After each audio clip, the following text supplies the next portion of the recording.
ಈಗಾಗಲೇ ಬಸ್ ದರ, ಮೆಟ್ರೋ ದರ, ಅಡುಗೆ ಎಣ್ಣೆ ಬೆಲೆ ಏರಿಕೆಯಿಂದ ಕಂಗೆಟ್ಟಂತಹ ಜನರಿಗೆ ಇನ್ಮುಂದೆ ಕಾಫಿ ಕುಡಿಯೋದು ಕೂಡ ಕಷ್ಟವಾಗುತ್ತೆ.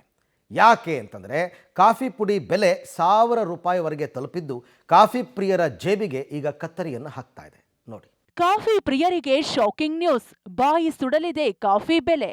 1 ಕೆಜಿ ಪ್ರೀಮಿಯರ್ ಕಾಫಿ ಪುಡಿಗೆ ಬರೋಬ್ಬರಿ 1000 ರೂಪಾಯಿ. ಈ ತಿಂಗಳಾಂತ್ಯಕ್ಕೆ ಕಪ್ ಕಾಫಿ ಬೆಲೆ 2 ರಿಂದ 3 ರೂಪಾಯಿಗೆ ಏರಿಕೆ ಸಾಧ್ಯತೆ. ಅದೆಷ್ಟೋ ಜನರಿಗೆ ದಿನ ಆರಂಭವಾಗೋದೇ ಕಾಫಿ ಕುಡಿಯೋದ್ರಿಂದ. ಮನೆಯಲ್ಲಿ ಮಾಡದಿದ್ರೆ ಏನಾಯ್ತು, ಹೋಟೆಲ್ಗೆ ಹೋಗಿ 1 ಕಪ್ ಕಾಫಿ ಹೀರಿಕೊಂಡು ಬರೋಣ ಅಂತ ಪ್ಲಾನ್ ಮಾಡೋಕ್ಕೂ ಮುಂಚೆ ನಿಮ್ಮ ಜೇಬು ಫುಲ್ಲಾಗಿದೆಯಾ ಅಂತ ಒಮ್ಮೆ ಚೆಕ್ ಮಾಡ್ಕೊಳ್ಳಿ. ಯಾಕಂದ್ರೆ ಕಾಫಿ ಬೆಲೆ ನಿಮ್ಮ ಬಾಯಿ ಸುಡಲಿದೆ. ಬೆಳಿಗ್ಗೆ ಆದ್ರೆ ಸಾಕು, ಒಂದಲ್ಲ ಒಂದು ಬೆಲೆ ಏರಿಕೆ ಜನರನ್ನ ಹೈರಾಣಾಗಿಸುತ್ತಿದೆ. ಈ ನಡುವೆ ಇದರ ಶಾಕ್ ಕಾಫಿ ಬೆಲೆ ಇನ್ನೂ 2 ರಿಂದ 3 ರೂಪಾಯಿ ಹೆಚ್ಚಳವಾಗೋ ಸಾಧ್ಯತೆ ಇದೆ. ಕಳೆದ ತಿಂಗಳಷ್ಟೇ 15% ಕಾಫಿ ಬೆಲೆ ಹೆಚ್ಚಾಗಿತ್ತು. ಸದ್ಯ ನಾರ್ಮಲ್ ಹೋಟೆಲ್ಗಳಲ್ಲಿ 1 ಕಪ್ ಕಾಫಿಗೆ 15 ರಿಂದ 17 ರೂಪಾಯಿ ಇದೆ. ಈ ತಿಂಗಳಾಂತ್ಯಕ್ಕೆ 20 ರೂಪಾಯಿ ಆಗೋ ಸಾಧ್ಯತೆ ಇದೆ. ಹಾಲಿನ ಬೆಲೆಕ್ಕಿಂತ ಕಾಫಿಗೆ ಹಾಕೋ ಡಿಕಾಕ್ಷನ್ ಬೆಲೆಯೇ ಹೆಚ್ಚಾಗಲಿದೆ ಅಂತಾರೆ ಕರ್ನಾಟಕ ಹೋಟೆಲ್ ಅಸೋಸಿಯೇಷನ್ ಉಪಾಧ್ಯಕ್ಷ ಮಧುಕರ್ ಶೆಟ್ಟಿ. ಇತ್ತೀಚಿನ ದಿನಗಳಲ್ಲಿ ಏನಾಗಿದೆ ಅಂತ ಹೇಳಿದ್ರೆ ಕಾಫಿ ಕುಡಿಯುವಂತಹ ಜನರ ಸಂಖ್ಯೆಯು ಕೂಡ ಜಾಸ್ತಿ ಆಗಿದೆ. ಅದೇ ಪ್ರಕಾರದಲ್ಲಿ ಕಾಫಿ ಔಟ್ಲೆಟ್ಗಳು ಜಾಸ್ತಿ ಆಗಿದ್ದಾವೆ. ಹೋಟೆಲ್ಗಳು ಸಾಮಾನ್ಯವಾಗಿ ಜಾಸ್ತಿ ಆಗ್ತಾ ಇದೆ. ಬಹುಶಃ ಕಳೆದ ವರ್ಷಕ್ಕೆ ನಾವು ಕಂಪೇರ್ ಮಾಡಿದಾಗ ಅದು ಮುಂಚೆ ಅಂದರೆ ಕಳೆದ ಡಿಸೆಂಬರ್ವರೆಗೂ ಕೂಡ ಅದರ ಬೆಲೆ ಇದ್ದಿದ್ದು 480 ರಿಂದ 580 ರೂಪಾಯಿವರೆಗೆ ರೇಟ್ ಇತ್ತು. ಇವತ್ತು ಕನಿಷ್ಠ 750 to 800 ರೂಪೀಸ್ 80-20 ಬೇಸಿಸ್ನ ಕಾಫಿಯ ಬೆಲೆ ಇದೆ. ಹಾಗಾಗಿ ನಾವು ಜಾಸ್ತಿ ಮಾಡುವಾಗಲೂ ಕೂಡ ಯೋಚನೆ ಮಾಡ್ತೀವಿ, ಅವರಿಗೆ ಹೊರೆ ಆಗ್ತದೆ, ಇದು ಕಮ್ಮಿ ಆಗ್ಬೋದು, ಕಡಿಮೆ ಆದಾಗ ಮತ್ತೆ ಅದನ್ನು ಸಮತೋಲಿಸ್ಕೊಳ್ಬೋದು ಅನ್ನುವಂಥ ನಿರ್ಧಾರಕ್ಕೆ ನಾವು ಬಂದಿದ್ದೀವಿ. ಹಾಗಾಗಿ 10 to 15% ಅಂದರೆ ಕಾಫಿಗೆ 3 ರಿಂದ 4 ರೂಪಾಯಿ ಕೆಲವರು ಜಾಸ್ತಿ ಮಾಡಿದ್ದಾರೆ. ಕಳೆದ ತಿಂಗಳು ಪ್ರತಿ ಕೆಜಿ ಕಾಫಿ ಪುಡಿಯಲ್ಲಿ 100 ರೂಪಾಯಿ ಹೆಚ್ಚಳವಾಗಿತ್ತು.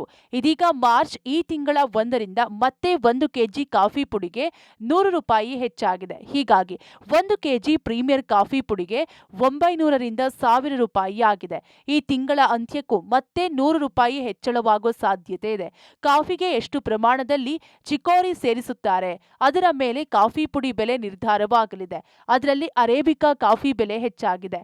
ಈ ಬಗ್ಗೆ ಇಂಡಿಯನ್ ಕಾಫಿ ರೋಸ್ಟರ್ಸ್ ಅಸೋಸಿಯೇಷನ್ ಅಧ್ಯಕ್ಷ ಫೆರಿಕಲ್ ಎಂ ಸುಂದರ್ ಬೆಲೆ ಏರಿಕೆ ಆತಂಕ ವ್ಯಕ್ತಪಡಿಸಿದ್ದಾರೆ.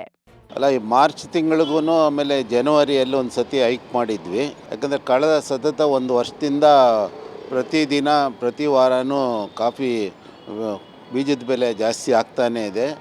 ಒಟ್ಟು ವರ್ಲ್ಡಲ್ಲಿ ಕ್ರಾಪು 18 ರಿಂದ 20% ಕಮ್ಮಿ ಇದೆ. ಅದರಲ್ಲಿ ವಿಯೆಟ್ನಾಮು, ಬ್ರೆಜಿಲ್ ಅವರು ಸುಮಾರು ಒಂದು ಮೇಜರ್ ಕ್ರಾಪ್ ಪ್ರೊಡ್ಯೂಸರ್ಸ್ ಅವರು. ನಾವು ಇಂಡಿಯಾ ಅವರು 7th ಲಾರ್ಜೆಸ್ಟ್ ಪ್ರೊಡ್ಯೂಸರ್ಸು. ಯಾಕೆಂದರೆ ವರ್ಲ್ಡಲ್ಲಿ 20% ಕಮ್ಮಿ ಇದೆ ಅಂದರೆ ಭಾಳಷ್ಟು ಜನ, ಯಾಕೆಂದರೆ ಇನ್ಸ್ಟೆಂಟ್ ಕಾಫಿಗೆ ಬೇಕು, ರೋಸ್ಟರ್ಸ್ಗೆ ಬೇಕು, ಪೌಡರ್ಗೆ ಬೇಕು, ಇದೆಲ್ಲದರಿಂದ. ಆಮೇಲೆ ಕಾಫಿ ಕನ್ಸಂಪ್ಷನ್ನು ಇವಾಗ ಇಂಟರ್ನ್ಯಾಷನಲ್ ಇದರಲ್ಲಿ ಸ್ವಲ್ಪ ಜಾಸ್ತಿ ಇರೋದರಿಂದ ಕಾಫಿ ಬೆಲೆ ಸತ್ವವಾಗಿ ಏರ್ತಾ ಇದೆ. ಕಾಫಿ ಪುಡಿ ಬೆಲೆ ಏರಿಕೆಗೆ ಕಾರಣಗಳನ್ನ ನೋಡೋದಾದ್ರೆ, ಕಾಫಿ ಪುಡಿ ಬೆಲೆ ಏರಿಕೆಗೆ ಕಾರಣಗಳು: ಹವಾಮಾನ ವೈಪರೀತ್ಯ, ಅಂತಾರಾಷ್ಟ್ರೀಯ ಮಟ್ಟದಲ್ಲಿ ಕಾಫಿ ಬೆಲೆ 20% ಕುಸಿತ, ಅತಿ ಹೆಚ್ಚು ಕಾಫಿ ಬೆಳೆಯುವ ದೇಶಗಳಾದ ವಿಯೆಟ್ನಾಂ, ಬ್ರೆಜಿಲ್ನಲ್ಲಿ ಅತಿವೃಷ್ಟಿಯಿಂದಾಗಿ ಕಾಫಿ ಬೆಳೆ ನಾಶ, ಕರ್ನಾಟಕದಲ್ಲಿ ಬೆಳೆದ ಕಾಫಿಗೆ ವಿದೇಶಗಳಲ್ಲಿ ಹೆಚ್ಚಾದ ಡಿಮ್ಯಾಂಡ್, 60% ಕಾಫಿ ರಫ್ತು.